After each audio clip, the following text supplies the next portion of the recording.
Good afternoon, everyone. My name is Hamid Ghani. I'm a senior lecturer in political science and coordinator of the Constitutional Affairs and Parliamentary Studies Unit at the University of the West Indies St. Augustine campus. It is my pleasure to be here this afternoon with you to host a lecture on the Magna Carta. And let me formally welcome Ms. Deborah Dalrymple, who is the country head of the University of the West Indies Open Campus site here in St. Vincent and the Grenadines, and our featured speaker this afternoon, Mr. Panel R. Campbell, QC, who is well known in St. Vincent and the Grenadines.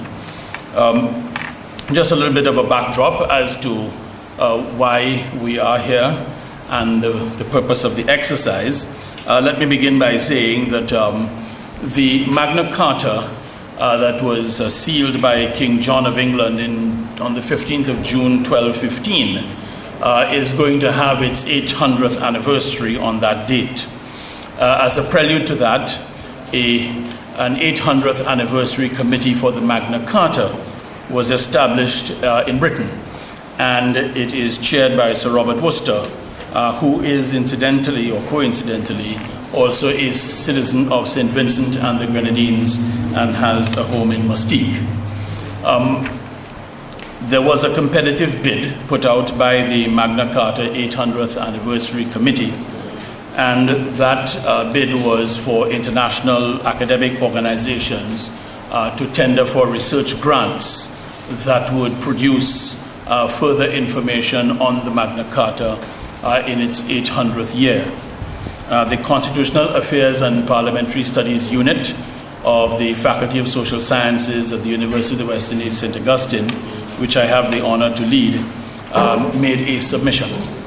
And as a consequence of that submission, which was due by the end of August last year, we were informed on the 1st of October 2014 that we had been successful as one of those organizations that had been awarded a research grant to pursue the issue of the Magna Carta in this part of the world, the Commonwealth Caribbean specifically. On the back of your program, you will see a project summary, which I'm not going to read out for you, but which is for information. And one of the things that I had put into the research grant was to host a number of distinguished lectures in different parts of the Commonwealth Caribbean to be able to promote the Magna Carta in its own right, but also to address the issue of its influence on Commonwealth Caribbean constitutions, and particularly on the issue of human rights from a philosophical standpoint. And as a consequence of that, we're having a number of distinguished lectures. Now, last October 18th, the entire series was officially launched at the University of the West Indies St. Augustine campus in an event that we hosted there. And Sir Robert Worcester came and he addressed the group to launch the Commonwealth Caribbean series on the 18th of October.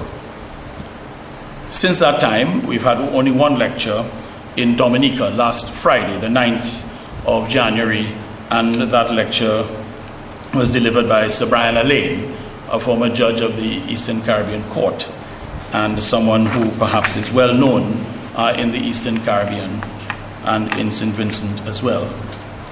Our second lecture is today, and we're very delighted to have with us Mr. Panel Campbell, QC, delivering this lecture on this occasion. And I'm very grateful to you as well for taking the time to come here this afternoon to listen to Mr. Campbell when he gives his distinguished lecture a little later on in the proceedings. So let me close this part of the program by welcoming all of you here this afternoon. But I'd also like to now call upon Mrs. Deborah Dalrymple, who is the head of the UWI Open Campus in St. Vincent and the Grenadines, who has been extremely helpful in assisting us with this event, and I ask her now to say a few words to you. Thank you.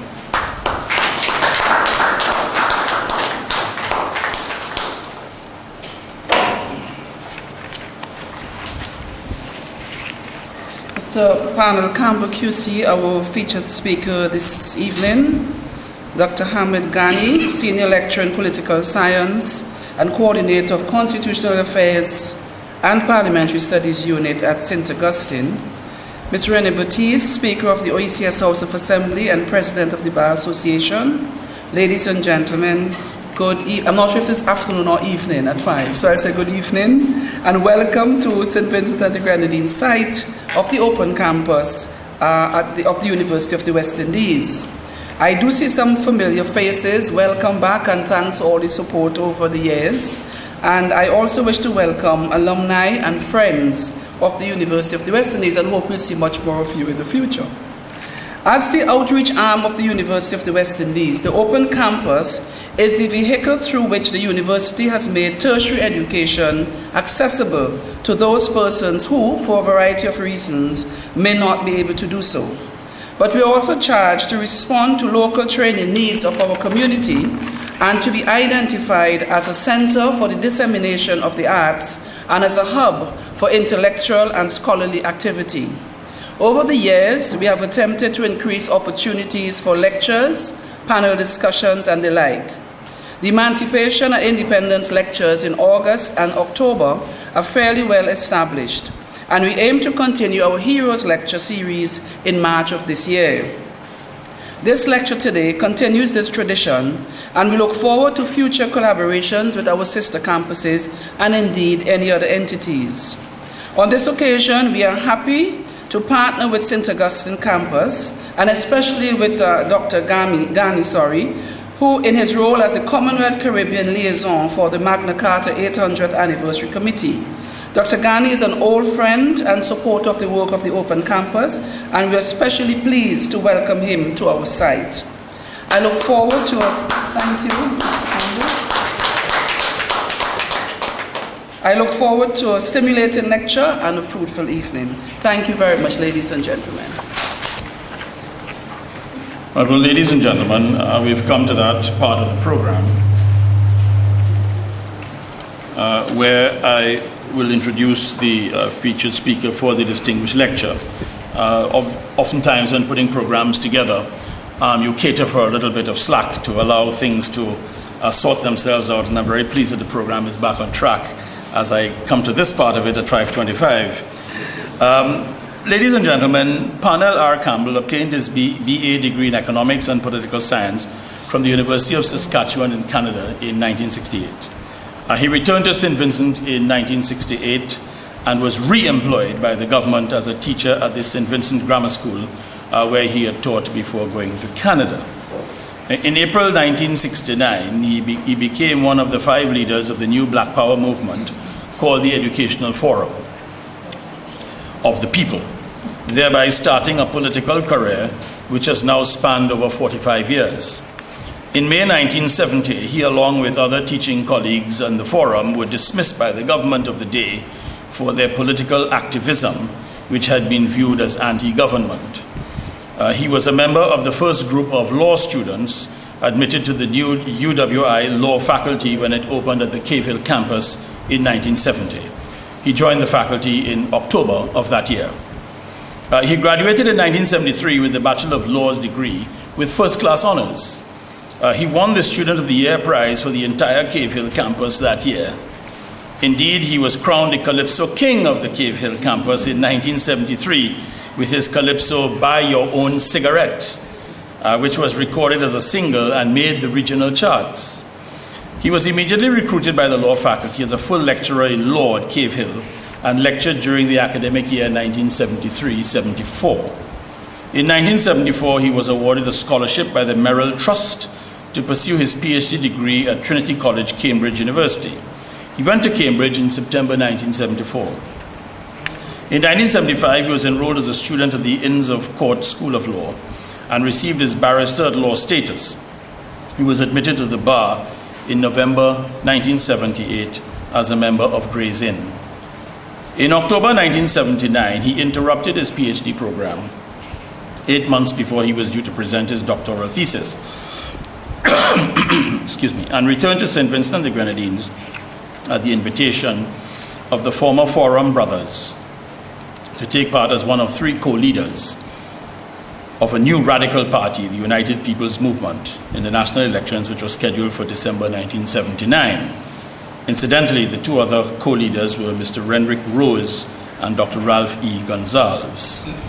The new party was soundly beaten, and P.R. Campbell opened his private law practice in January 1980, intending to return to Cambridge to complete his PhD in the near future. He never did return to Cambridge, much to the regret of his entire family and all of his friends.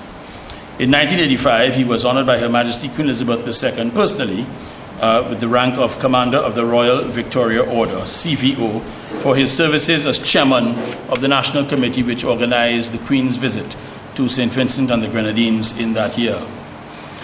In 1986, he was appointed as a new Democratic Party government senator in the House of Assembly and was elected Deputy Speaker. He was also elected as chairman of the New Democratic Party, a position to which he was repeatedly re-elected until he resigned in 2001. In February 1987, he was elected to Parliament in a by-election following the death of one of the former Forum colleagues, Brother Eddie Griffith, who had been serving as the New Democratic Party's Minister of Health. P.R. Campbell served as an elected member until 1998, when he lost his seat in the general elections. As a member of Parliament in the New Democratic Party government, the Honourable P.R. Campbell served from 1987 to 1995 as Attorney General and Minister of Justice, Information and Ecclesiastical Affairs. Additionally, he served as Deputy Prime Minister during the period 1994-1995. He returned to private practice in 1995 and has remained in private practice until now.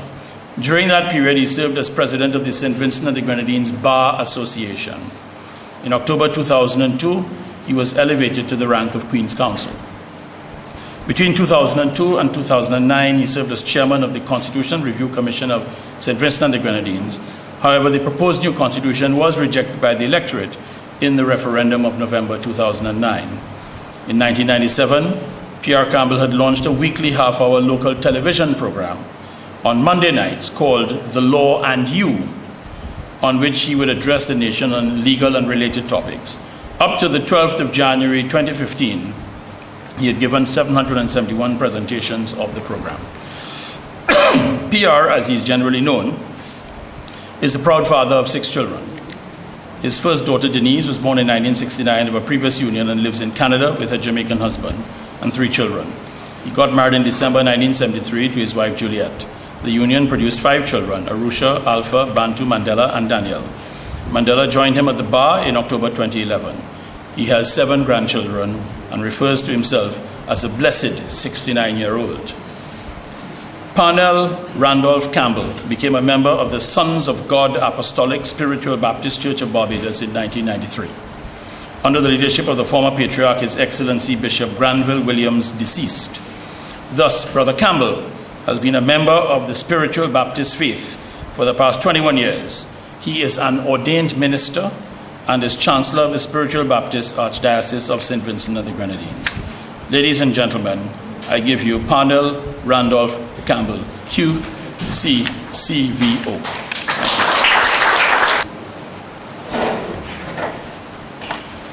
Thank you, Brother Hamid.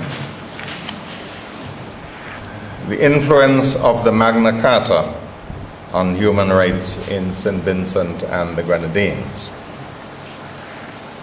It is with a profound sense of honor and privilege that I address you today, albeit within a strict time limit of 40 minutes, on a topic of immense fascination and on which I propose to be, of necessity, severely selective. The literature on the 800-year-old topic of Magna Carta runs into thousands of books, pamphlets, commentaries, articles, and references covering millions of pages. My typed manuscript for this lecture occupies a very few pages. Other than the time limit, no restriction has been imposed on my treatment of the topic. I therefore take sole responsibility for any errors of omission and for any value judgment which I may utter in the course of this exposition. On Tuesday, 13th January 2015, a mere 5 days ago, the January 2015 criminal assizes were opened at the courthouse in Kingstown. Her Ladyship, the Honorable Madam Justice Cathy Ann Latrew, presided over the proceedings, which were witnessed by court officials, prosecuting counsel, defense counsel, summoned jurors, uniformed policemen, accused persons, media personnel, sureties, and other members of the public. The cause list ran to 7 pages and disclosed a total of 99 cases, 96 being for trial and 3 cases being for sentencing of persons originally convicted, involving a range of criminal offenses: murder, manslaughter, attempted murder, rape, incest, robbery and aggravated robbery, burglary and aggravated burglary, assault causing actual bodily harm, intercourse with a minor, unlawful use of firearm, kidnapping and conspiracy to kidnap, arson, causing death by dangerous driving, and other indictable offenses. Of the 99 cases listed, 31 were for the offense of murder and 10 for attempted murder. Of the many persons present, 58 were in custody and the remainder of the accused persons on bail. 4 cases were listed for retrial. 5 of the accused persons were female. All of the others were male. As of yesterday, 16 January 2015, there was a total of 410 males and 7 females in lawful custody in the 3 premises used as prisons in St. Vincent and the Grenadines. Some are serving sentences imposed by the courts. Some are on remand awaiting their trial. To the best of my knowledge, and I have researched the point, no one presently in custody, whether on remand or serving a sentence, has any live challenge before the court as to the constitutionality of their imprisonment. They may have matters on appeal. They may have pleaded not guilty, but none of them is saying, quote, "I am in custody in violation of due process," unquote. In the course of the criminal assizes, some persons are likely to be found guilty of the offenses for which they would have been tried. Some of those whose guilt would have been established would be fined or imprisoned by the presiding judge. It is even conceivable that some persons may be found guilty of murder and could, following the hearing on sentencing, be condemned to be hanged by the neck until death, subject, of course, to appeals to the Eastern Caribbean Court of Appeal and ultimately to the Judicial Committee of the Privy Council. When in the course of criminal proceedings Her Ladyship imposes a penalty on a person found guilty, or when the Court of Appeal or the Privy Council deliver judgments on appeal, they would all have acted in the name of Her Majesty Queen Elizabeth II, that is, in the name of the Crown. On Wednesday, 28th January 2015, the Parliament of this state will be formally and ceremoniously opened upstairs the courthouse for the delivery of the throne speech by His Excellency the Governor General, to be followed by the delivery of the 2015 budget by the Honorable Prime Minister. The latter may or may not announce the increase or decrease in this or that tax.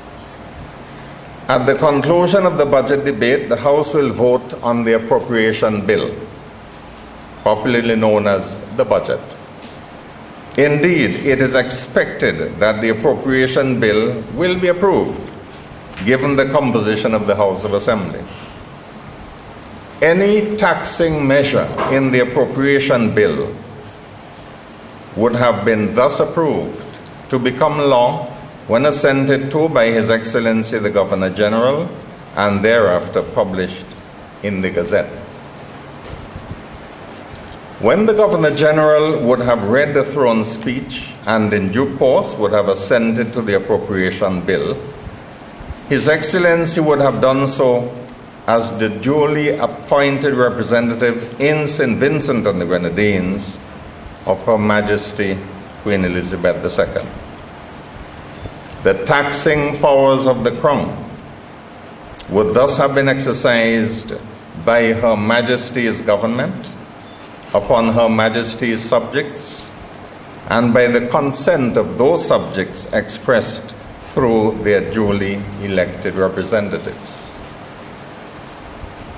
The proceedings both at the criminal assizes and on the annual appropriation bill are but two examples of fundamental constitutional exercises catered for in the St. Vincent and the Grenadines Constitution Order 1979, Statutory Instrument 916.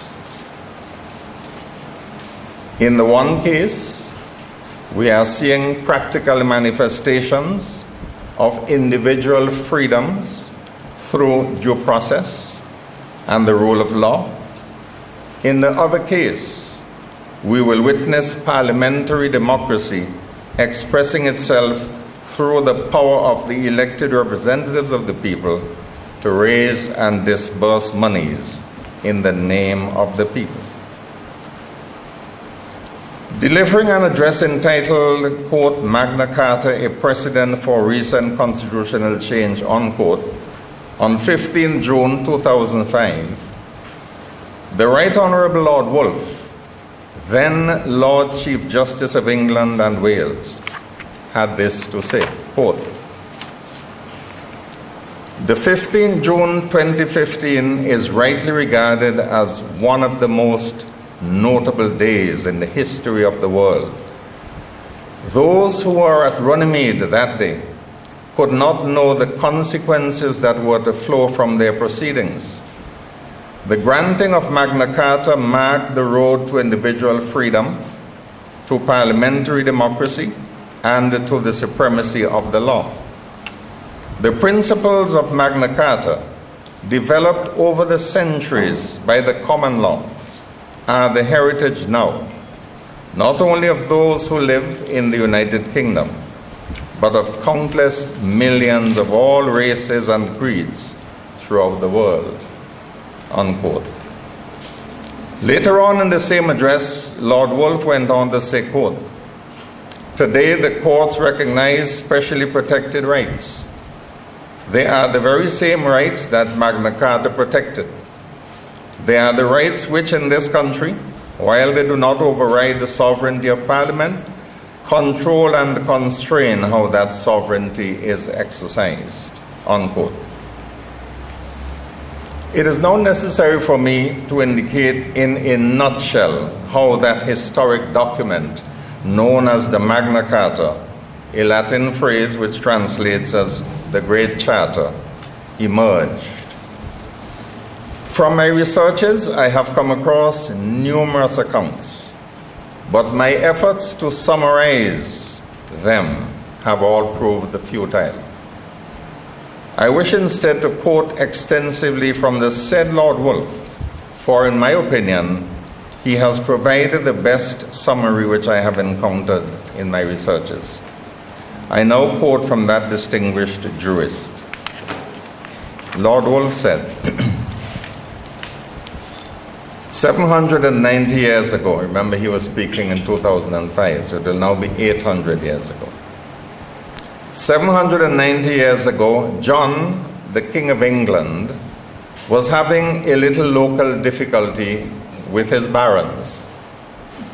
His attempts to defend his extensive dominions across the Channel, including Normandy and a considerable portion of western France, had been a disaster.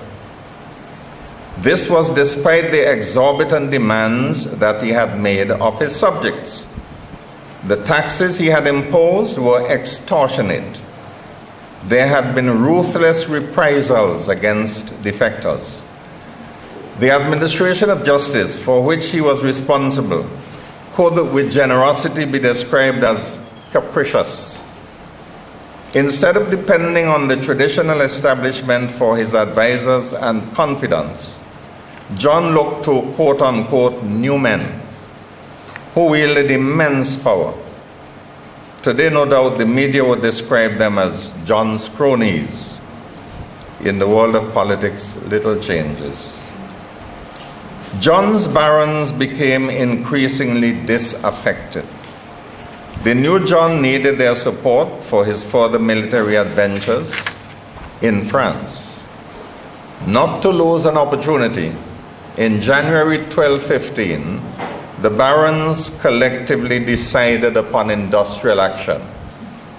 They insisted that as a condition of their support, John execute a charter that recognized their liberties as a safeguard against further arbitrary behavior on the part of the king. In order to press home their cause, the barons took up arms against the king. In May 1215, they captured London. England was on the brink of being engulfed in civil war. Instead of allowing this to happen, both sides of the dispute behaved in an exemplary manner. If they had been litigants before our courts, they would have received my unqualified commendation for deciding to rely on alternative dispute resolution as an alternative to battle to the death. On the 10th of June 1215, they met at Runnymede and, in the meadow, compromised their differences and agreed terms which were outlined in the Articles of the Barons, to which the King's Great Seal was attached on 15 June 1215. Subsequently, the Royal Chancellor produced a formal document recording the settlement. The immediate result was that the barons renewed their oath of allegiance and once more supported the king in his endeavors in France. Lord Wolfe continues, "You can settle differences, but there is no guarantee that the settlement will be honored. In the past, Pope Innocent III had his own disputes with John. John had refused to accept the Pope's candidate, Stephen Langton, as Archbishop of Canterbury when the previous Archbishop died. Relations between the Pope and John broke down, and John was for a time excommunicated by the Pope. However, John had, by the time of the meeting with the barons at Runnymede, already settled his dispute with the Pope and had been rehabilitated. Langton had become Archbishop and had played a part in creating the charter. However, no sooner was the charter sealed than Innocent III, encouraged by John, intervened. He condemned the charter as exacted by extortion and declared it was of no validity whatsoever. This required great parliamentary statesmanship on all sides. The Act now protects the judiciary by making clear their and the executive's responsibilities. It is a new constitutional settlement giving effect to the rule of law. This is a further step in the process commenced 700 years ago. The Magna Carta contained 63 articles. Some scholars say 60 articles and 3 sub-articles, but 63 is regarded by most scholars as the correct number. And I want to now give you a summary of all of the articles so that you can see the breadth of the matters covered by the Magna Carta. Some of them would impress us nowadays as being purely local and purely parochial. But to the barons who stood before King John, they were matters of great moment. These were they. Clause 1 contained a guarantee of the freedom of the English Church. Clause 2 regulated the operation of feudal relief on the death of a baron. Clause 3 regulated the operation of feudal relief on minors coming of age. Clause 4 regulated the process of wardship and the role of the guardian. Clause 5 forbade the exploitation of a ward's property by his guardian. Clause 6 forbade guardians from marrying their wards to a partner of lower social standing. Clause 7 refers to the rights of a widow to receive promptly her dowry and inheritance. Clause 8 forbade the forcible marrying of widows and confirmed the royal veto over baronial marriages. Clause 9 gave protection for debtors, confirming that a debtor should not have his land seized as long as he had other means to pay the debt. Clause 10 regulated Jewish money lending, stating that children would not pay interest on the debt they had inherited while they were underage. Clause 11 further addressed Jewish money lending, stating that a widow and children should be provided for before paying an inherited debt. Clause 12 determined that scutage, which is a form of knight service, could only be levied and assessed by the common consent of the realm. Clause 13 confirmed the liberties and customs of London and other boroughs. Clause 14 described how senior churchmen and barons would be summoned to give consent for scutage and aid.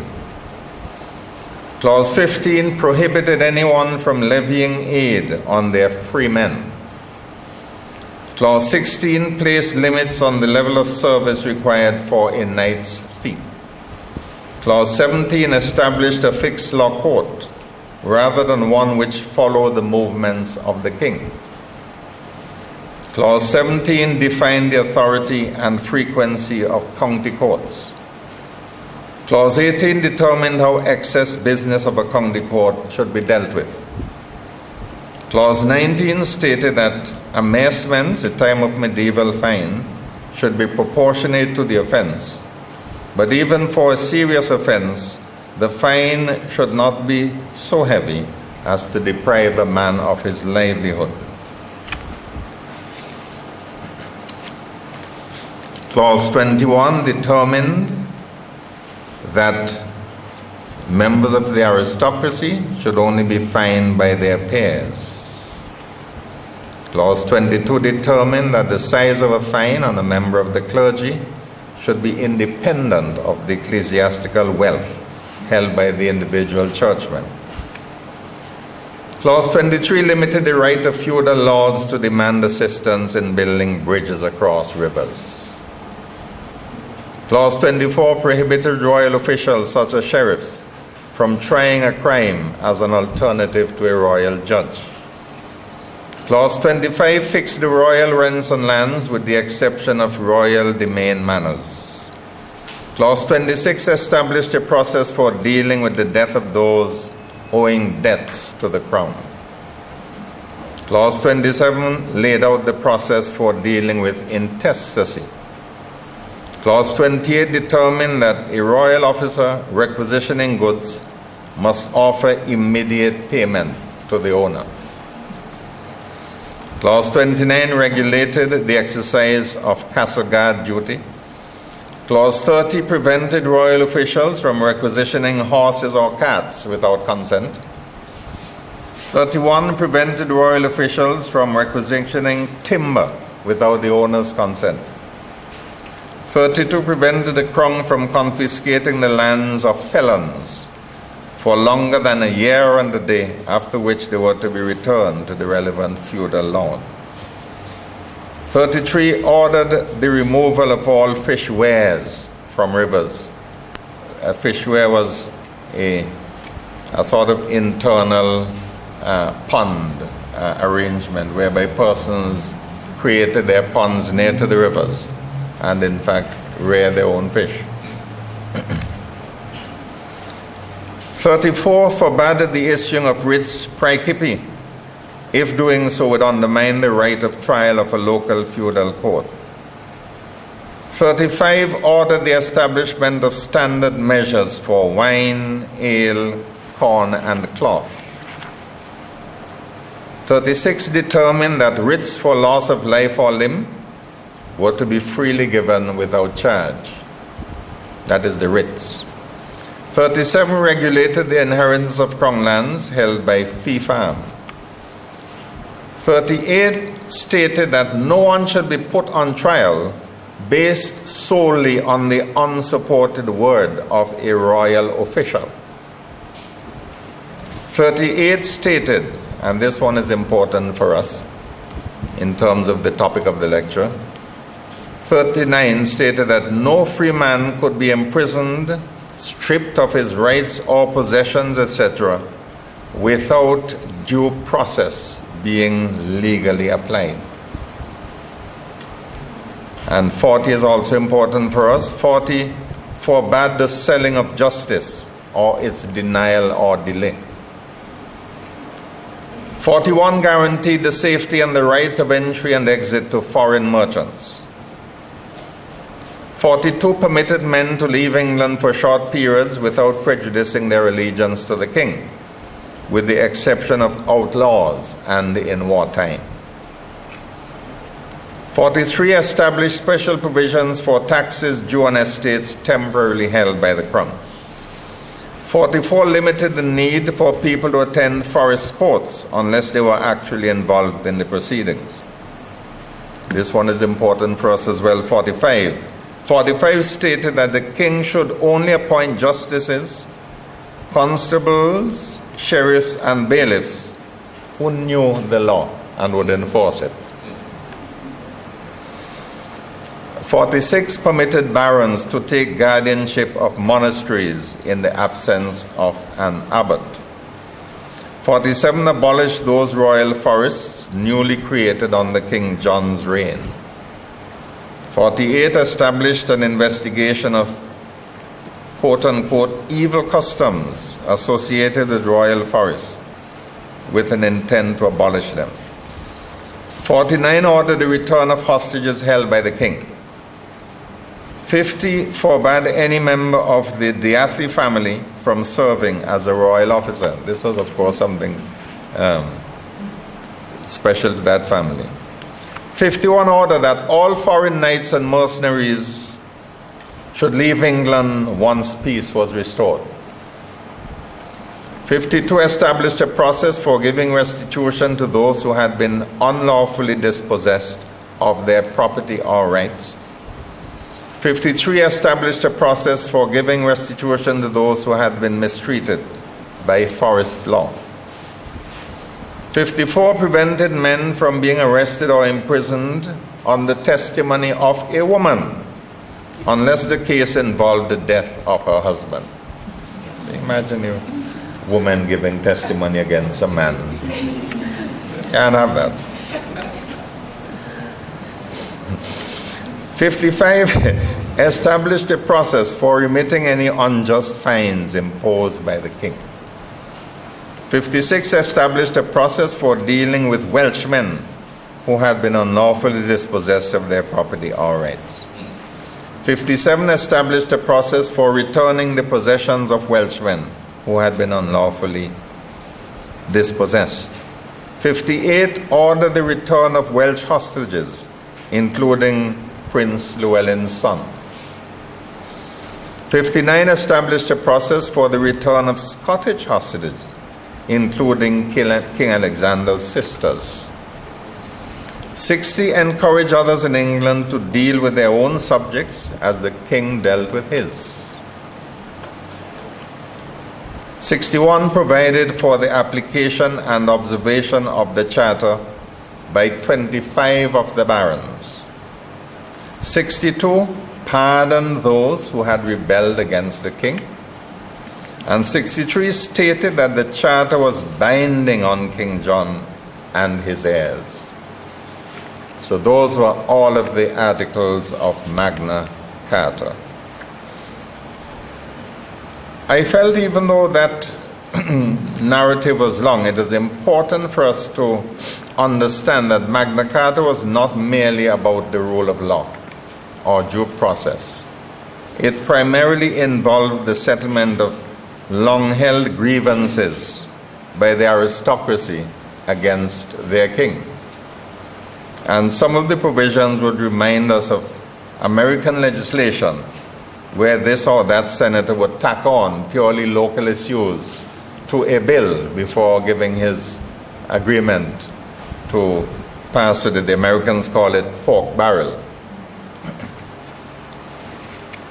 Now, over the years, many of the clauses of the Magna Carta have been repealed by English legislation, and in particular, the Statute Law Revision Act of 1863 did away with most of the specialized provisions. But the importance of Magna Carta can be summarized by this quotation, which I got from the Wikipedia entry on the website. Quote, "Most of the 1215 Charter and later versions sought to govern the feudal rights of the crown over the barons. Under the Angevin kings, and in particular in John's reign, the rights of the king had frequently been used inconsistently, often in an attempt to maximize the royal income from the barons. Feudal relief was one way that a king could demand money, and clauses 2 and 3 fixed the fees payable when an heir inherited an estate or when a minor came of age and took possession of their lands. Scutage was a form of medieval taxation. All knights and nobles owed military service to the crown in return for their lands, which theoretically belonged to the king. But many preferred to avoid this service and offered money instead, which was attractive to the crown, as the cash could be used to pay for mercenaries instead. The rate of scutage that should be payable and the circumstances it was appropriate for the king to demand it was uncertain and controversial, and clauses 12 and 14 addressed the management of the process. The English judicial system had altered considerably over the previous century, with the royal judges playing a larger role in delivering justice across the country. John had used his royal discretion to extort large sums of money from the barons, effectively taking payment to offer justice in particular cases, and the role of the crown in delivering justice had become politically sensitive among the barons. Clauses 39 and 40 demanded due process be applied in the royal justice system, while Clause 45 required that the king only appoint suitable, knowledgeable royal officials to the relevant role. Although these did not have any special significance in the original charter, this part of Magna Carta became singled out as particularly important in later centuries. In the United States, for example, the Supreme Court of California interpreted Clause 45 in 1974 as establishing a requirement at common law that a defendant faced with the potential incarceration is entitled to a trial overseen by a legally trained judge. Nowadays, we would take it for granted that a judge ought to be legally trained. But we know from our own history, particularly from the researches of Dr. Adrian Fraser, that many of the judges and magistrates who actually served in this colony had no legal qualifications at all. Now, Magna Carta stands preeminent as one of the foundation pillars of what came to be called the British Constitution, along with other great constitutional documents like the Petition of Right in 1627, the Bill of Rights, 1688-89, the Act of Settlement, and other constitutional documents. We know that at one time the British went abroad and established colonies in many parts of the world. And when these colonies eventually received constitutions, all of the constitutions had similar forms. And then it was realized that the colonizing power that gave constitutions to all of the colonies did not have one of its own. But it is a misnomer to say glibly that there is no such thing as the British Constitution. What is really meant by that phrase is that there is no one singular document as ours that one can point to as the British Constitution. The British constitutional system has evolved from a number of sources. For example, the common law and rules of equity, admiralty, and ecclesiastical law. Common law powers enjoyed by the Crown by virtue of its legal personality as a corporation. Prerogative rules and orders made and issued by the Crown, acting in exercise of powers entrusted to it by virtue of the common law. Acts of Parliament, subordinate legislation made by the Crown, government departments, local authorities, and so on. The lex et consuetudo parliamenti, in other words, the privileges of the Houses of Parliament and the rules relating to conduct of Parliament. Custom, the writings of persons whose views have considerable persuasive authority, mainly among them Lord Coke. Nowadays, elements of European community law have reshaped aspects of the British Constitution. Undertakings given by the government of England, of the Britain, to organizations which regulate some conduct. And a number of conventions which make sense in the British system, some of which were placed in the constitutions with which we were provided. Now, in the interest of time, I will not go through the constitutional history of St. Vincent, for that will be a long exercise, and I'm indebted to Dr. Adrian Fraser, who has penned a marvelous paper called The Constitutional History of St. Vincent and Grenadines from 1763 up to the present time. Well, at the time he wrote up to the 1970s. But suffice it to say we should jump forward to the present Constitution and see to what extent the influence of Magna Carta is to be found in the human rights section. It should not be forgotten that the human rights sections of the 1979 Constitution of St. Vincent and Grenadines are identical to the human rights sections in the statehood constitution. Lest that surprise you. If you did a word-by-word comparison of Chapter 1 in the Statehood Constitution of 1969, and you compared Chapter 1 with Chapter 1 of the 1979 Independence Constitution, the only changes you will see is that under statehood, the references were to Saint Vincent. Under the Independence Constitution, the references are to Saint Vincent and the Grenadines. And I invite you to make a comparison yourself. No textual changes whatsoever. So, this myth about persons having gone to England in 79 to negotiate a constitution and having inserted beneficial human rights provisions remain what it is, a myth.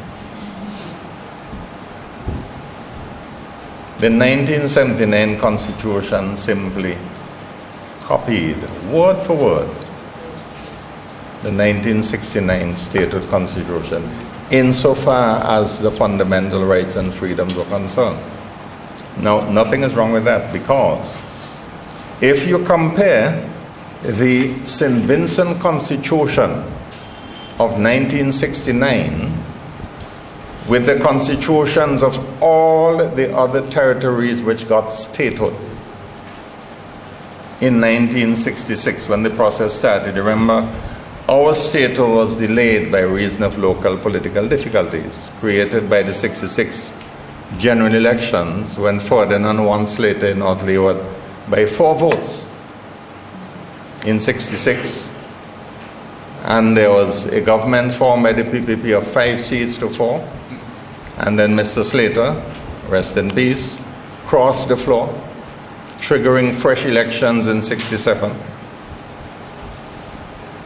That delayed statehood here in St. Vincent while the others went ahead.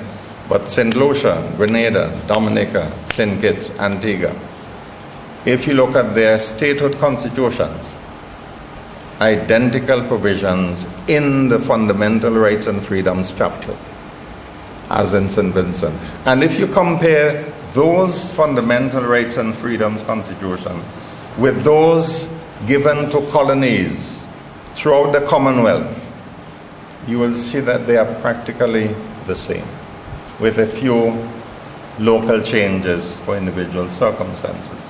That is because by the turn of the 20th century, certain human rights had taken shape in the British polity. And while political arrangements might have been different from colony to colony, a body of knowledge had emerged indicating that certain rights were sacrosanct.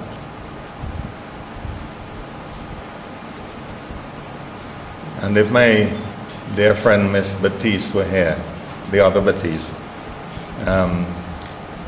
she would have been happy to hear me say. And among the most secure and recognized of those rights were the rights of due process. And due process can be traced back in England formally to Magna Carta. I'm not saying that is the furthest you can trace it back. You can trace it right back to biblical days. But at the very least, in England, the Magna Carta signaled a change in mindset, where persons, albeit in protection of their class privileges, because let us face it, the barons who confronted King John and demanded that he sign those 63 articles were not doing so for the masses, they were protecting basically their class interests. Because every one of those barons had their coterie of serfs and other feudal persons on the lower rungs of the social ladder under them. And nobody could tell the barons to give their serfs privileges other than what they had. So that the vassals and serfs, the downtrodden masses who worked under the barons in the English feudal system, very often would find that they allowed 2 measures of wood per year, free, and other things like that. So the barons were looking at this thing from the eyes of persons with privileges to protect. It simply so happens that over the centuries, those privileges have now become established and are regarded as the fundamental human rights of all citizens. But please bear in mind that was not so in 1215, and indeed down the years. But the point is, Magna Carta established a culture in which those in the aristocracy no longer believed in what used to be called the divine right of kings. Kings could not just rule by decree and impose taxes at their whim. They had to conform to certain settled expectations, which later became concretized into firm rules of law, embodying what we now know as due process. So I want to come on to, assuming I have not exhausted my time limit. How many? Okay, the Madam Speaker tells me 10 minutes.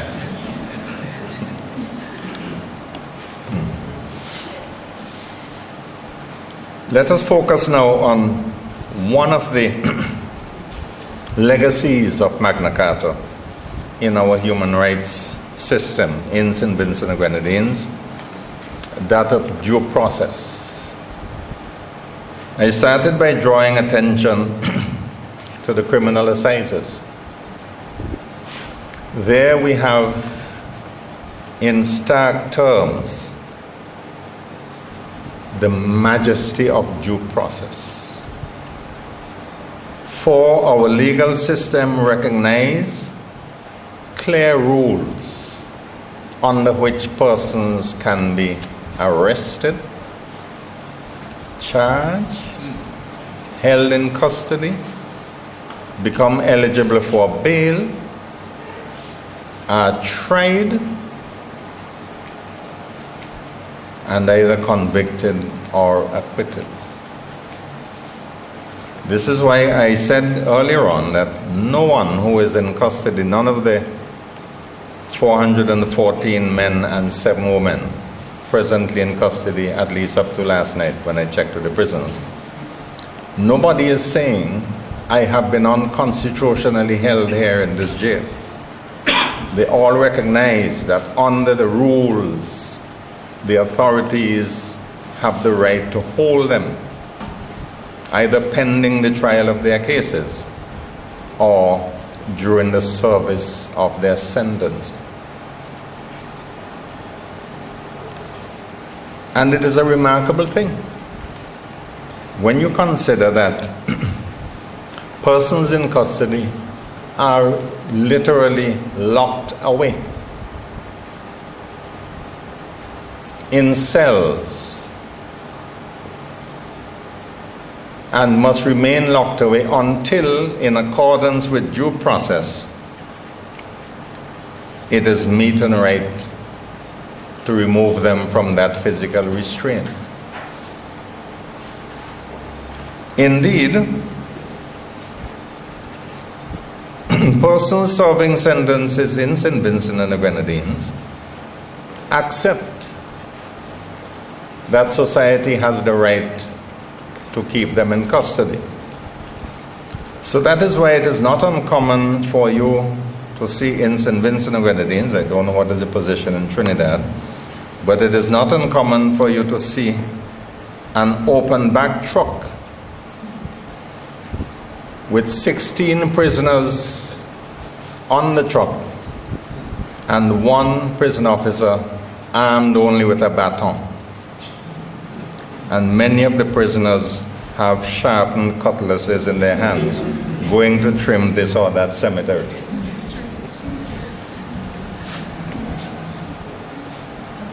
The prisoners accepted and do accept that they have the right to be imprisoned for the duration of their sentences. Every now and then you hear of one who has escaped. Increasingly, that has become a form of suicide, because escapees are seldom caught and arrested and brought back. Well, let me not.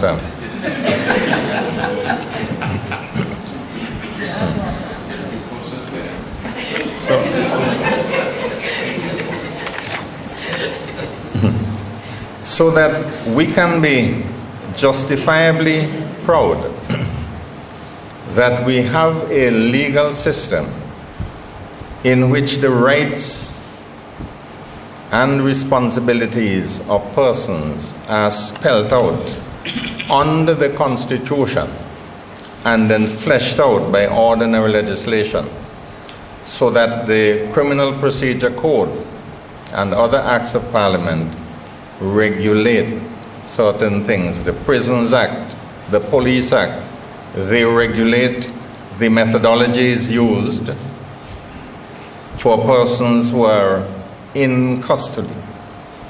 The Constitution tells us in Section 8, which is the due process clause of our Constitution, which is called Provisions to Secure the Protection of the Law, that firstly, a person charged with a criminal offense, if a person is charged with a criminal offense, then unless the charge is withdrawn, the case shall be afforded a fair hearing within a reasonable time by an independent and impartial court established by law. Occasionally, somebody might bring a constitutional challenge and say, look, I've been in custody too long. You are taking too long to try me. You are violating my constitutional right to a trial within a reasonable time. Cases like that are brought and dealt with. But the Constitution says that you must try persons with a fair process by qualified people, which is one of the things that the barons insisted upon when they confronted King John, and to which King John agreed.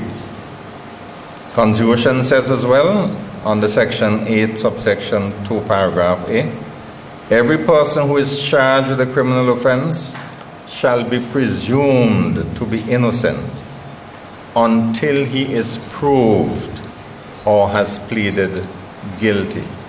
The presumption of innocence is an extremely important aspect of due process in this country and in all countries which have constitutional provisions like this, and they include every single CARICOM country and most of the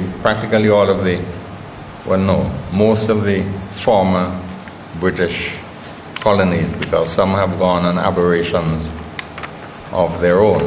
I understand that in Nigeria nowadays, depending on which village you happen to live in, those who are either Muslims or Christians regard you as not having the right to life.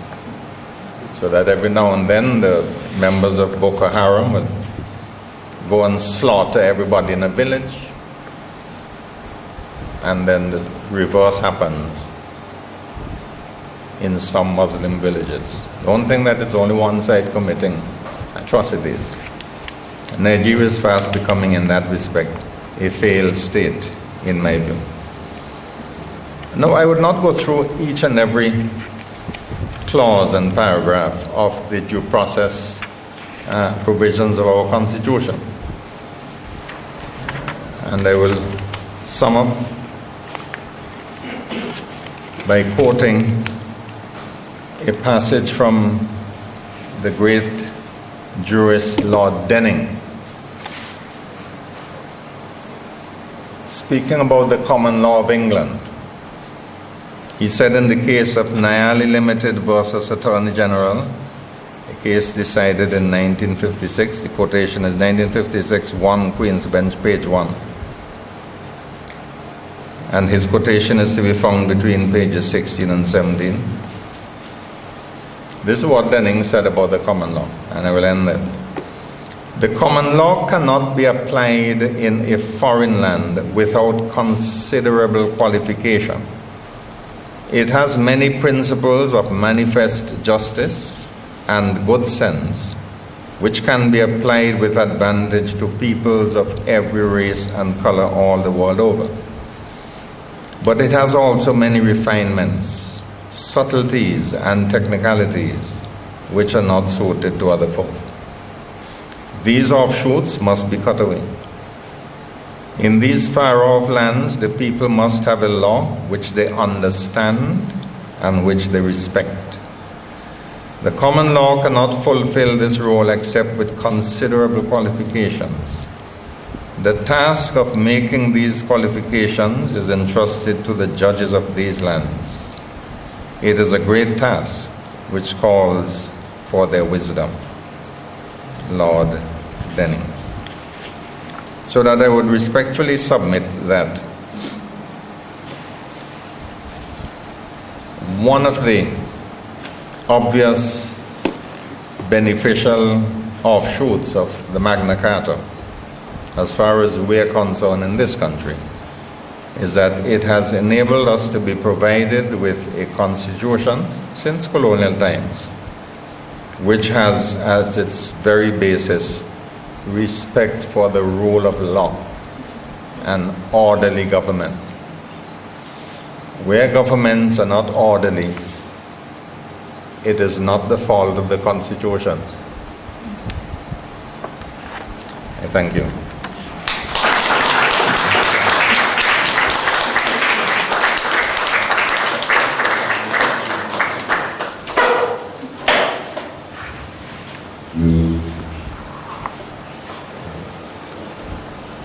Well, thank you very much, Mr. Campbell, for that very enlightening address.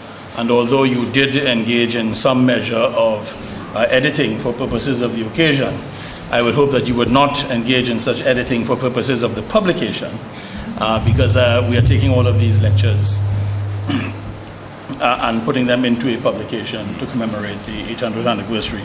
So I do look forward to getting the electronic amended version with all of the details included. Thank you. Ladies and gentlemen, we do have provision for some questions, and Mr. Campbell has kindly agreed that he will take some questions. So I'll step to the side and moderate it from here, and you can ask any questions. So the floor is open for questions. Well, I'm a regular person to Mr. Campbell. I just wish to congratulate him on looking like a new person again after his recent illness and so on. This has been what I call the humble experience since we talk about the Magna Carta.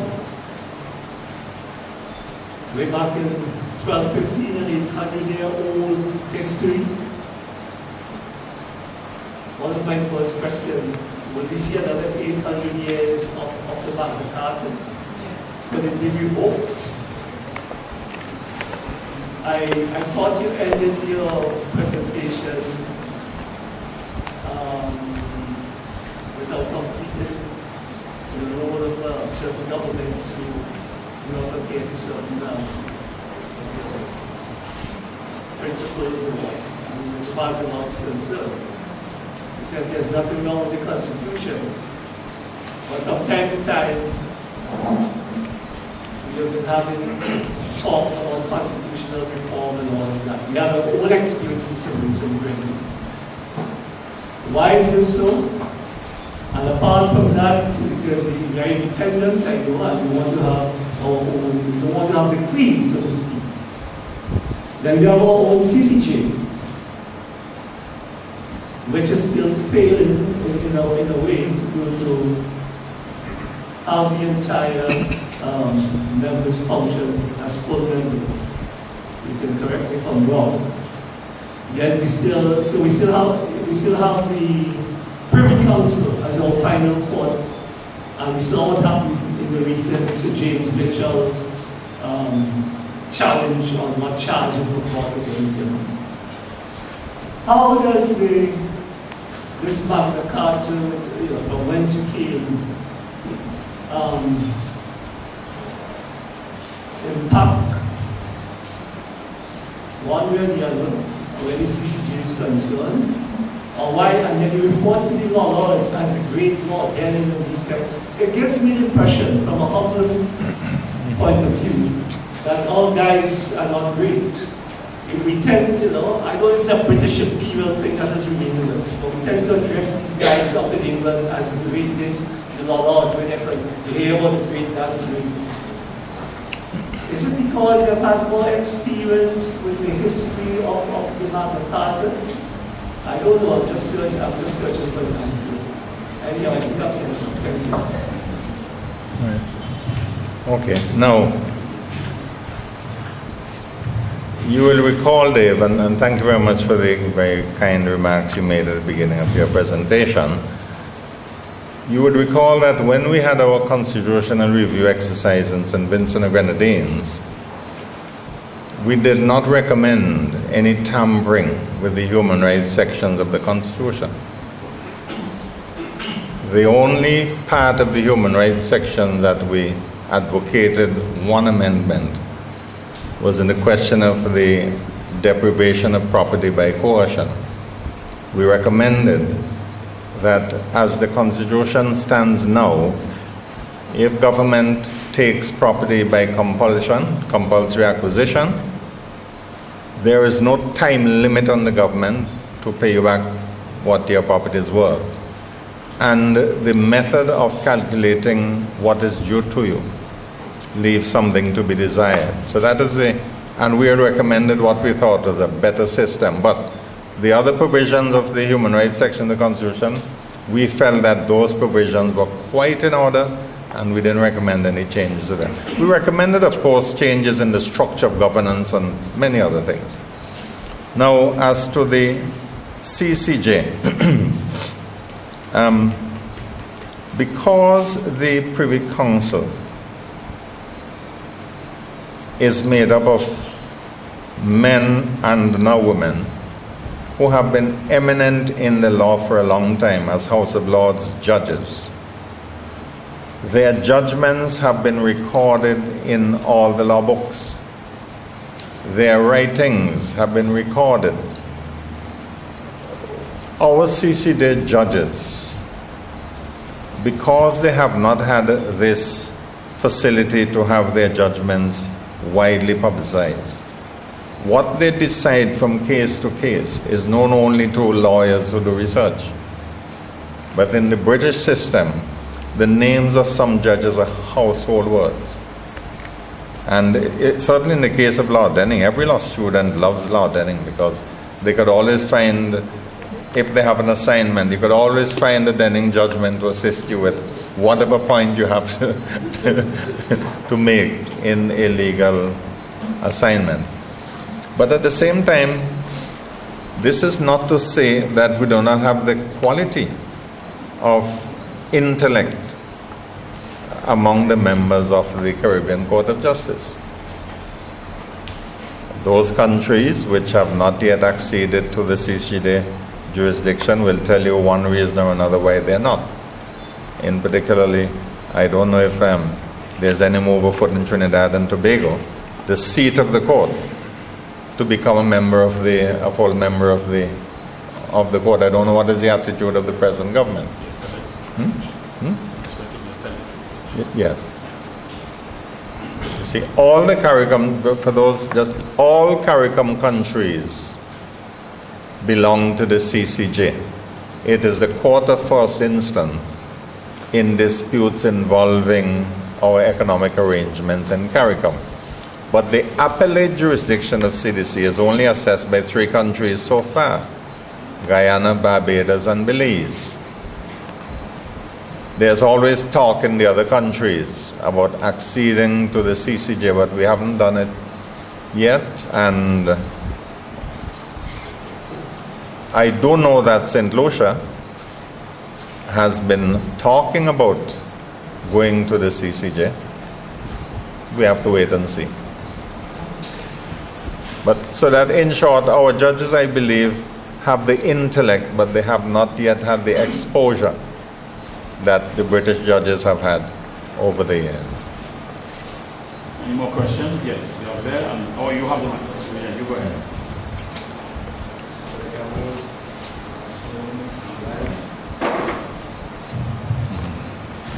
Yes, Brother Campbell, you look well. Thank you. Glad to see you. I would like to commend you for a very well presented lecture. It's simple to follow and easy to understand.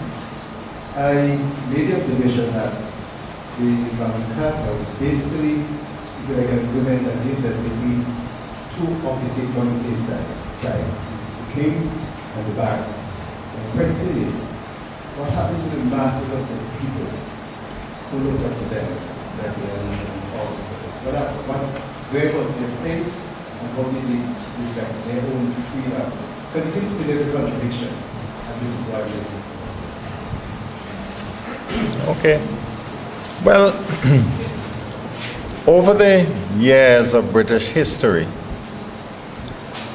the lot of the people has been incrementally augmented by developments in the society. So what started off as protection of class privileges trickled down, as it were, to the masses, so that by the time Parliament became established, particularly in the reign of the Stuarts and in later years, well, let me put it this, because I like to think of British history as divided between the period before Charles lost his head and the period after. Because the British are serious people, we tend to forget that they chopped off the head of one of their kings. Yeah? For misbehaving, for behaving tyrannically, they cut his head off. And even when Cromwell, who had led a popular rebellion, when the people turned against him, they went and dug up Cromwell's grave, hanged his body again, and reburied him. So these are not people to trifle with when they really get uptight. But over the years, Parliament in England, gradually in their struggles with the king, because you had two principles: parliamentary supremacy on the one hand, fighting against the divine right of kings on the other hand. Parliament, being the body put there by the voters, especially when the franchise was enlarged, was the body that responded and represented the masses. So the time came when the British monarch was only ceremonial. Right now, Queen Elizabeth doesn't really wield any governmental power. She is a ceremonial monarch. That is because the supremacy of Parliament prevailed, both politically and juridically. So that Parliament is only subject now to European community law. The British Parliament can make any law they want to. And the Queen simply has to assent to any law made by the Parliament. And Parliament now represents the masses. So one could say in England, democracy eventually prevailed, starting first as a trickle-down effect. But by reforms and by the struggles of the middle classes in particular, and members of Parliament, they came to where they like it now. They have a monarch with whom they are comfortable. She goes and she opens Parliament, and she opens, functions and launches battleships and all the other nice things which a queen does, without getting in the way of the politicians. Good evening. Good evening. Let me go back to your presentation tonight. Carta. Thank you. However, I just say, what effect does the Magna Carta have on administrative law? I know you mentioned criminal administrative law. And secondly, what is considered to be a reasonable due process?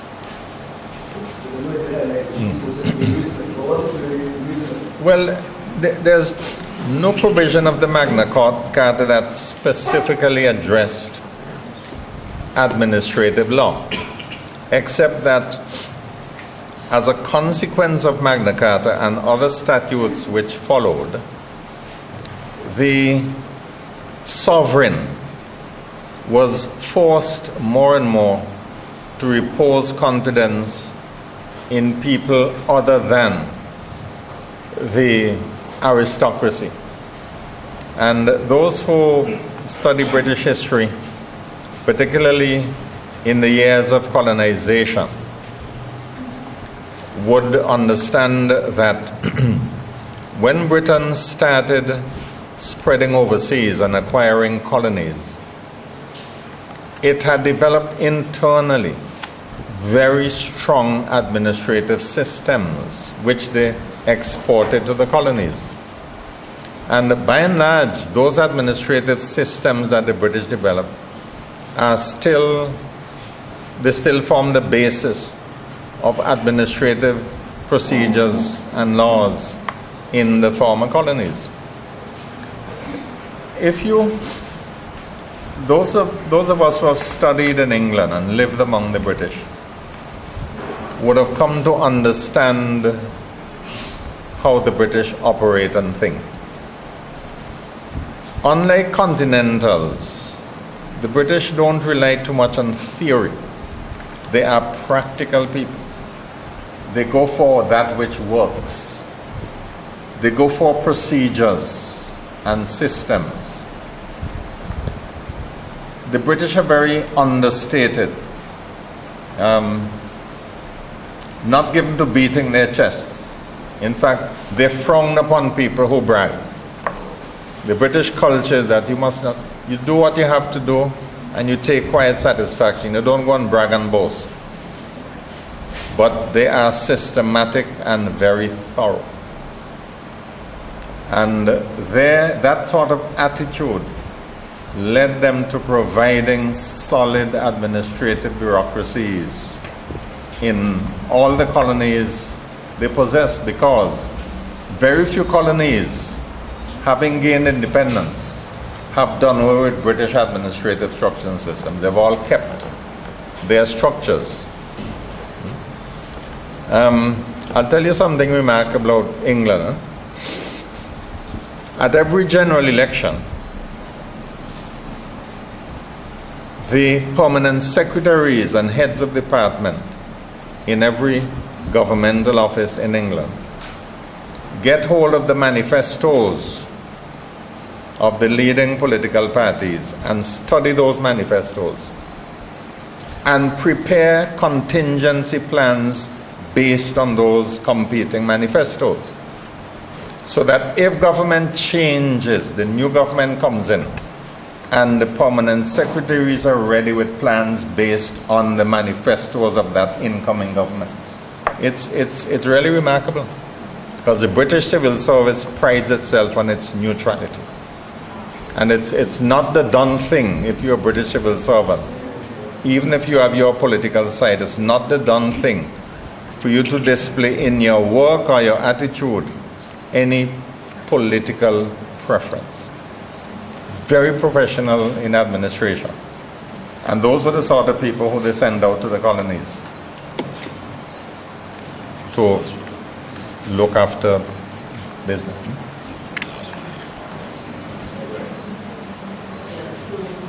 Just to follow on the point you made about the honor being more or less just ceremonial and the people are comfortable with it, it follows that we have to assert our human rights now, not so much against the monarchy, but against the various prime ministers and presidents of the state which have been emerging as the English Constitution has developed.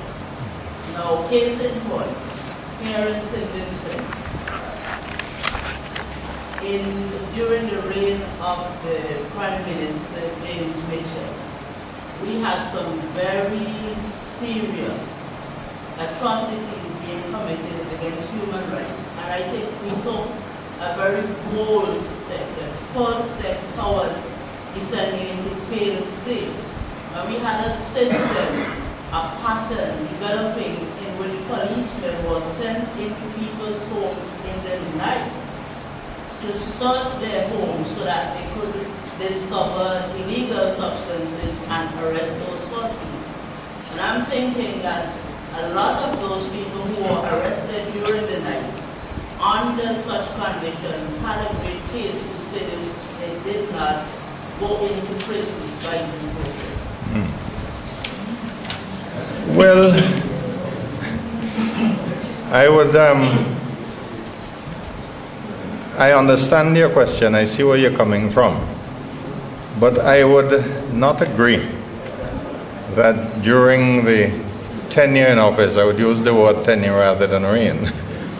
I would not agree that during the tenure of Sir James that there were abuses of authority which went unredressed. No.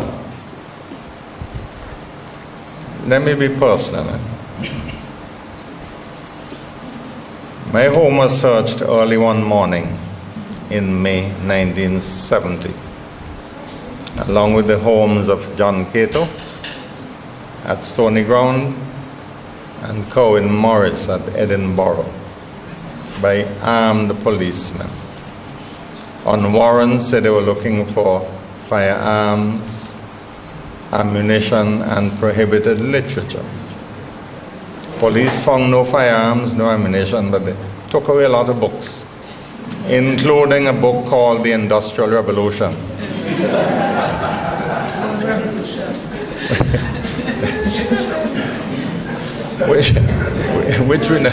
which we never got back.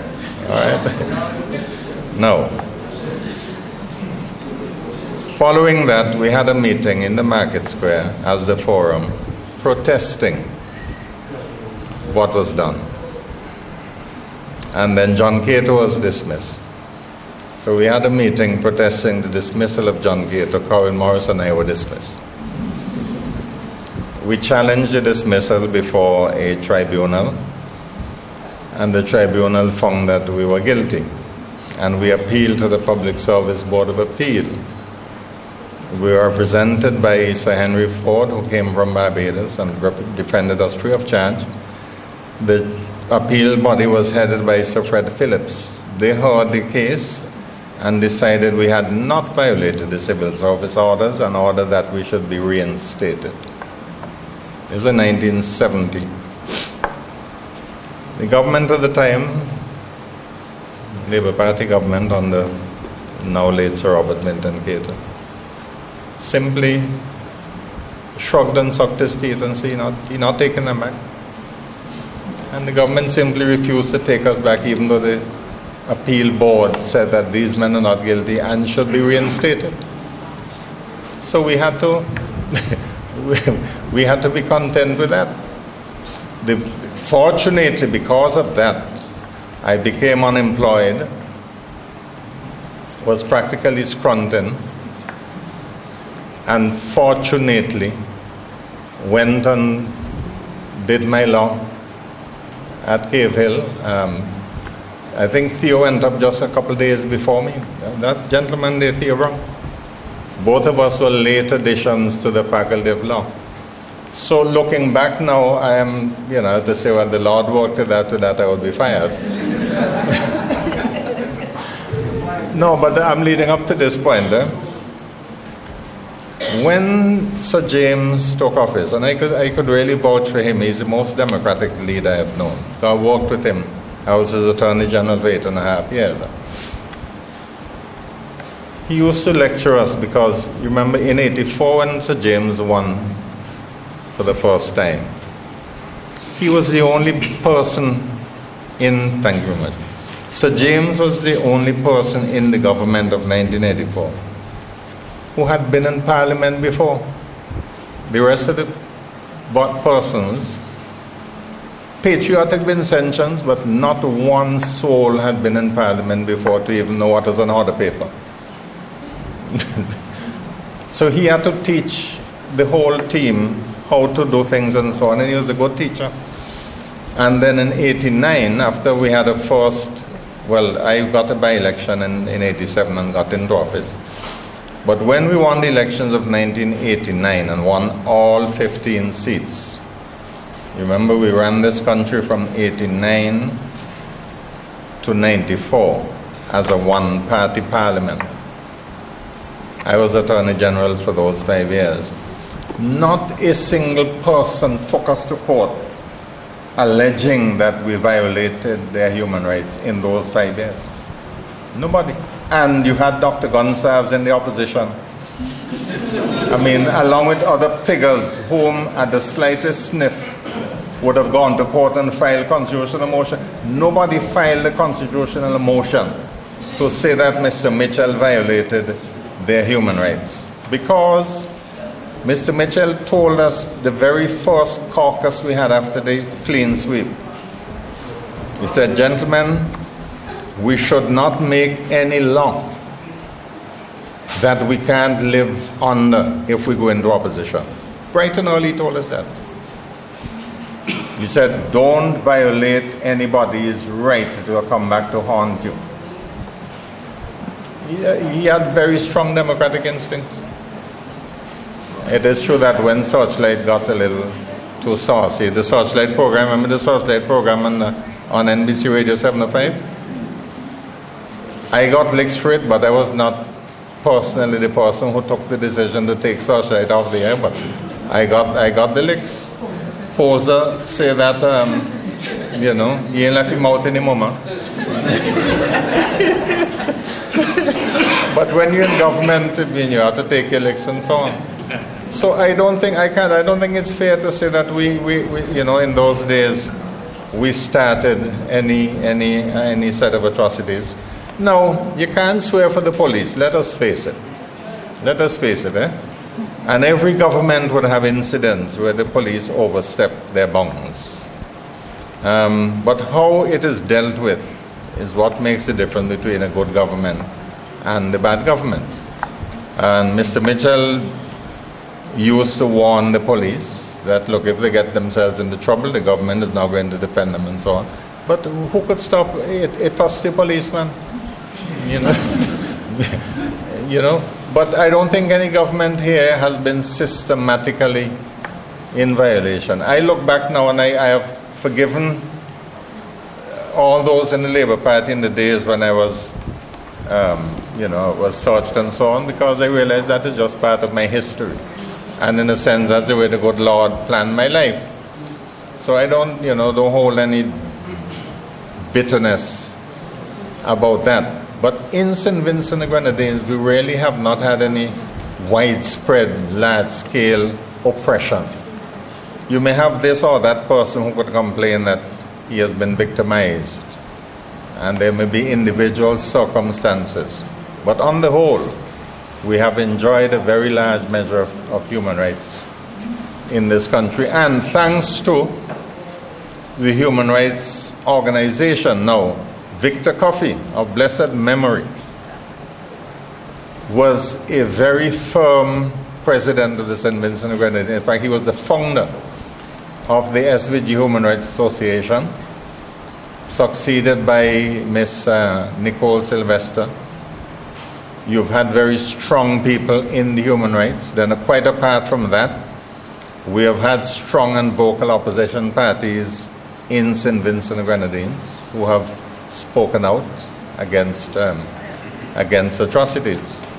So when we compare ourselves with many other places, like I said in the Law and You 2 programs ago, let us count our blessings. It could have been much worse. We have to thank the Lord for what we have, because sometimes the man next door is facing it worse than we are. Thank you.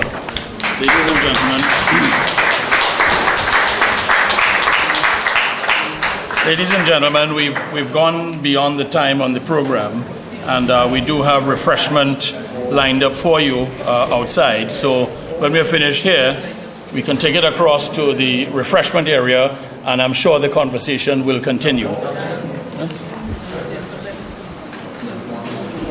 There's one more person. Oh, there was one person. My apologies to you, sir. So you will be the last questioner. Yes, sir. Thank you for very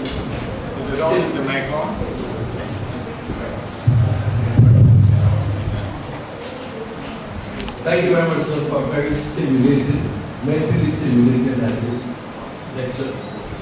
And 3 comments that were made are really prompting me to my feet.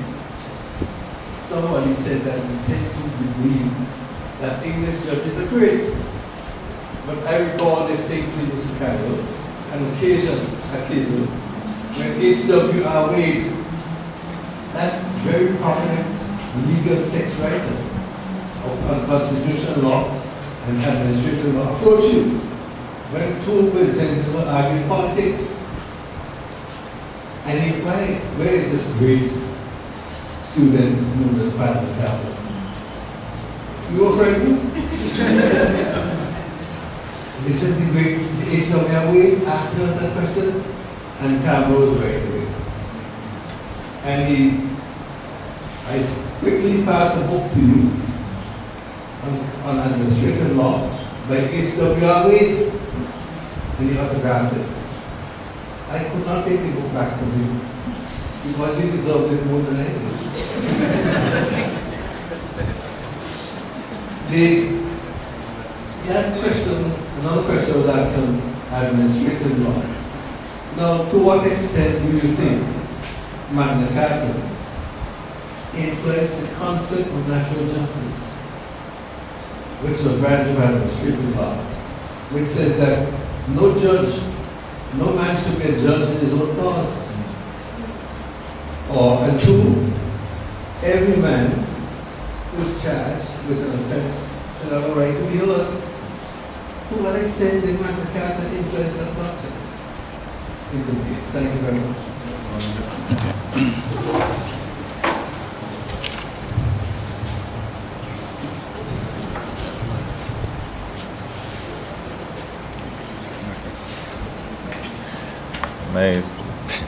Thank you, my good friend Theobald. I had not remembered that episode when Professor Wade came to Cave Hill, but as you spoke, it sort of jogged my memory. Now, Magna Carta, as I said before, did not specifically address the question of administrative law, but underpinning the prohibition against arbitrariness on the part of the king and king's officials. You see, one of the abuses that the king used to encourage as a means of getting money, because you see there was no system of proper taxation, so kings were always short of cash. And in those days, kings were always going to war. There was no standing army. So kings fought wars either by hiring foreign mercenaries, usually the Swiss, the Austrians, or asking the knights of the realm to provide him with so many men at arms in return for either giving them lands or some other privileges. So that King John apparently used to dispense justice for money. He would, let us say he heard that subject A has a quarrel against subject B. He would take money from the one who had the money to afford him, and then appoint a judge to hear the case on behalf of the one who would pay the money. Not only that, but when he traveled, the court traveled with him. So he would go and sit, say in one town, and the court will there be sitting because it was the king's court.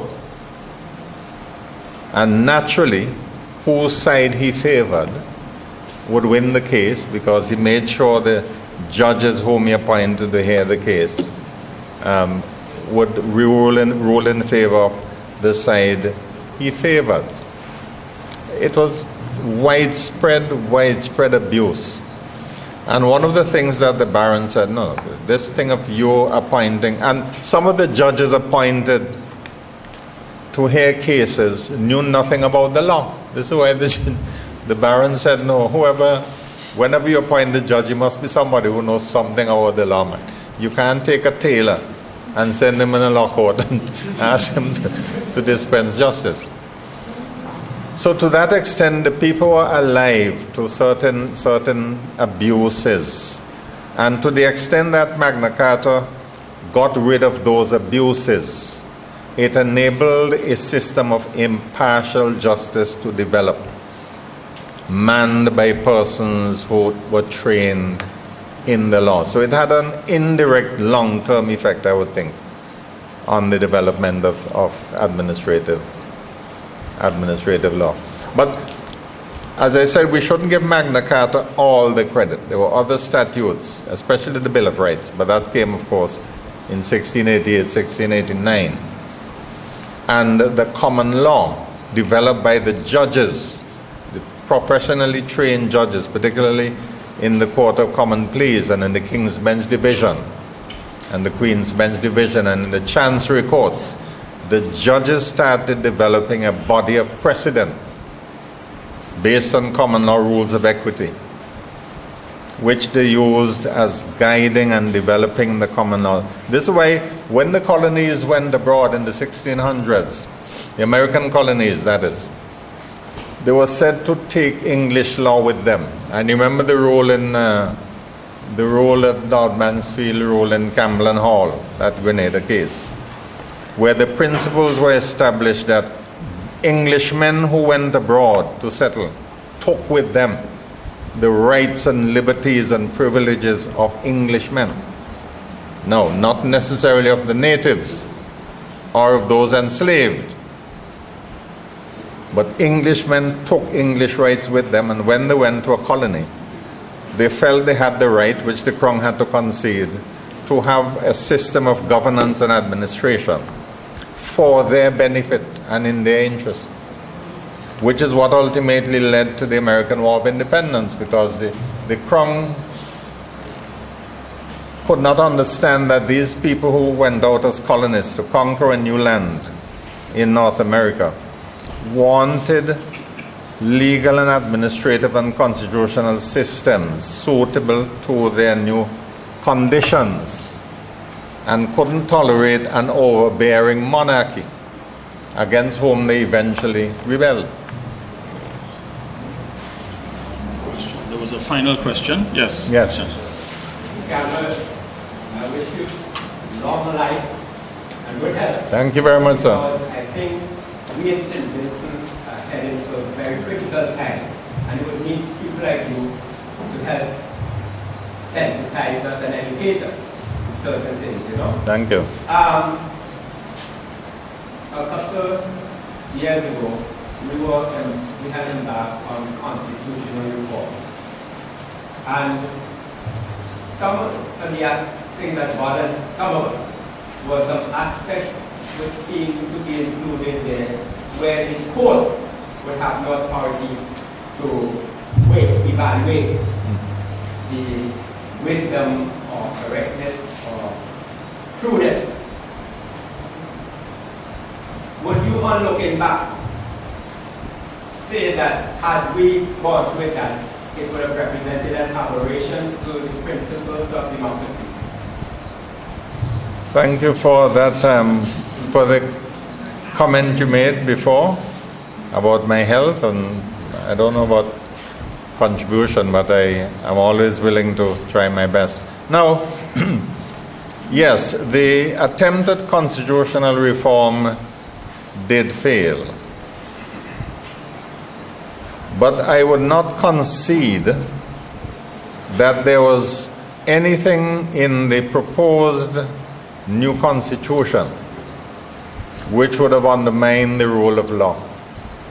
Now, a lot of propaganda was spread against the Constitution. And unfortunately, that propaganda took hold among those who had not even read the provisions of the Constitution. We have one of our commissioners there. We have our political expert, and the input Dr. Ghani made in the beginning chapters of the Constitution were remarkable. The Charter. In fact, I brought with me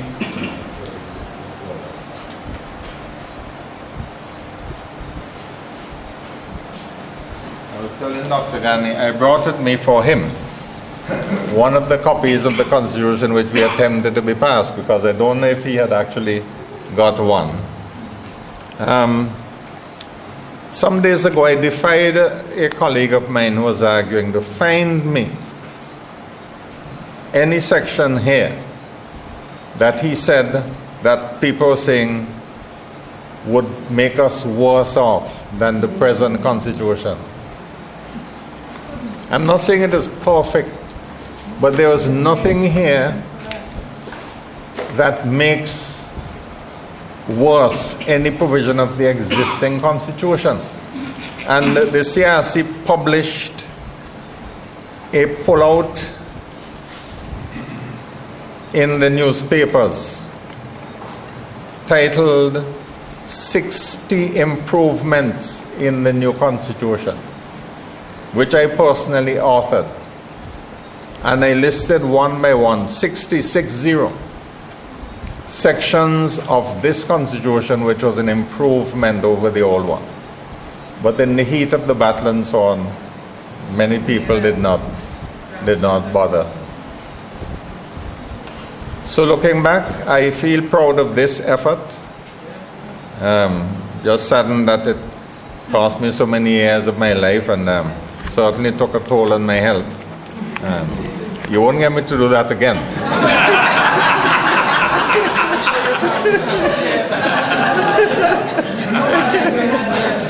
Not this George. But now what Grenada is doing right now, as I speak, Grenada is mindful of the St. Vincent experience. Grenada has decided, and I'm an advisor to the, I think Dr. Ghani is an advisor. I'm an advisor to the Grenada Constitutional Review Commission. They are proceeding to have 6 different bills, each dealing with a different segment of the Constitution. But they have borrowed almost everything in our Constitution. So they will put it before their people in 6 different bills, you know. But believe you me, I mean, we went through this, and I noted the things that people were quarreling about. But when you look at what they were quarreling about and you really analyze it, it made us better off. No, Dr. Ghani, just give me another 4 minutes. Let me tell you one of the things which is honorably cocky I left. Oh, I'm sorry not here. Now, in this Constitution, we made some recommendations which, frankly, I was surprised that Prime Minister Gonsalves accepted them. Because Cecil will tell you, when we proposed them, men said, boy, Prime Minister not going to support that, you know. We said, let me just put it forward. We think it's good. Dealing with the Public Accounts Committee. Now, Section 85.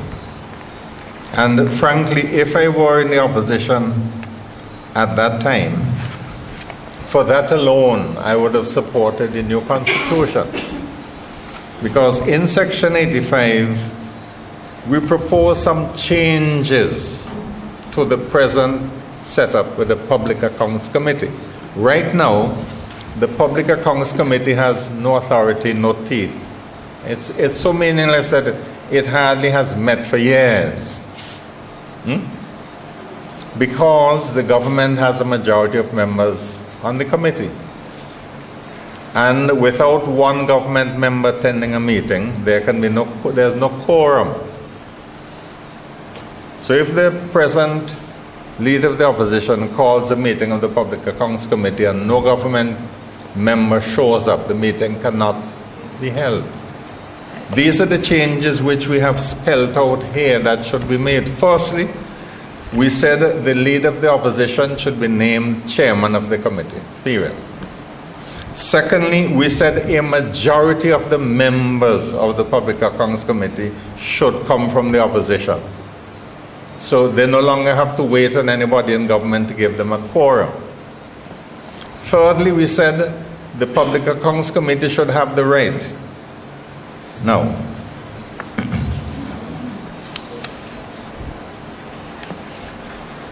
I wouldn't tell you what's in it, I will read you Section 85(4), which we had proposed.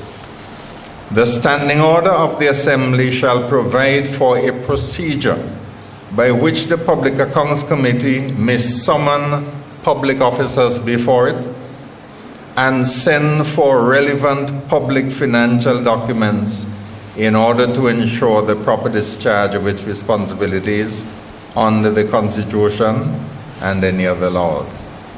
So you would have had the leader of the opposition as chairman of the Public Accounts Committee, with a majority of his people as members of the Public Accounts Committee, with the right to summon any public officer or any government financial document, for heaven's sake. Armed with those powers, the government could have no secrets against an opposition that decide to send for this and that file. For that alone, if I were in the opposition, I would have supported this constitution. So when we put it forward, we thought, boy, the Prime Minister going to say, I'm not going to agree with this, this is giving too much power to the opposition. But when it was put to the Prime Minister, he thought about it, he said, let it stand. And I was surprised, honestly. Because I thought he would say, no. I was surprised. Opposition said no, they don't want the Constitution, and we're still back to square one now. Where in order to get information from the government, you have to ask questions in the House.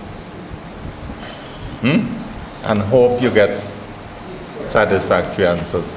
You could ask as many questions as you want, but you cannot send for a government file. And if you don't get the file, that is where the government could always answer a question.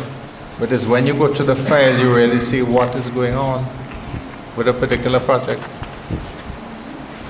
Or if you have the ability to summon a public officer, summon the Director of Finance, let him come to a meeting and answer questions, that is where you will be able to jam the government. But they said no. My brother, do you have one of these? I'm not sure. Permit me to present this one to you. Come forward.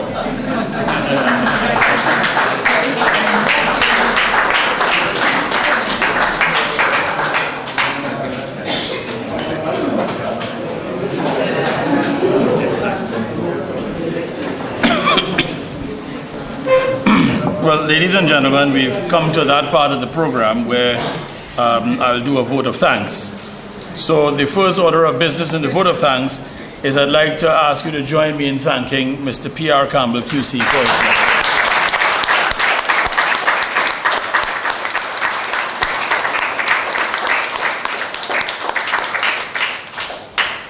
I'd also like to thank Mrs. Deborah Dalrymple, head of the Open Campus St. Vincent and the Grenadines site, for facilitating the event. I also want to thank Mr. Ronnie Campbell of the Open Campus, of the Open Campus St. Vincent and the Grenadines site.